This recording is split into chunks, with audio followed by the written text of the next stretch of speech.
এই দোকান থেকে একটা কোকা কোলা লই। ভাই এই যে একটা কোকা কোলার দাম রাখেন।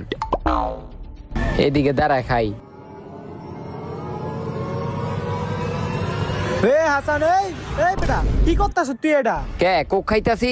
আরে বেটা কোক খাইতেছ তো আমিও তো বুঝলাম, তুই জানোস না এটা বকত চলতেছে, এটা একটা ইসরায়েলি পণ্য, তুই এটার বদলে অন্য কিছু খাই, এটা আলা। আমি এই ব্যাপারটা বুঝি নাই। পরের বেড়াতে দেখা চলিস। এ ফয়সাল, আমি বাটার থেকে জুতা কিনছি। কি তুই আবার বাটার জুতা কিনছ? হ্যাঁ, তোরা আমি কতবার কমু যে এই যে পণ্য বয়কট চলতেছে, তুই এই জুতা খোল, জুতা খোল। এডিও কি ইসরায়েলের পণ্য? বাটা ওই ইসরায়েলের পণ্য, এটাও বয়কট চলতেছে। আচ্ছা বন্ধু, আমি বুঝবো কেমনে কোন কোন পণ্য বয়কট চলতেছে? আচ্ছা, তোরে আমি একটা ছবি পাঠাই দিই, ওই জায়গায় সবকিছু দেওয়া আছে, তোর হোয়াটসঅ্যাপটা চেক কর, গেছে গা।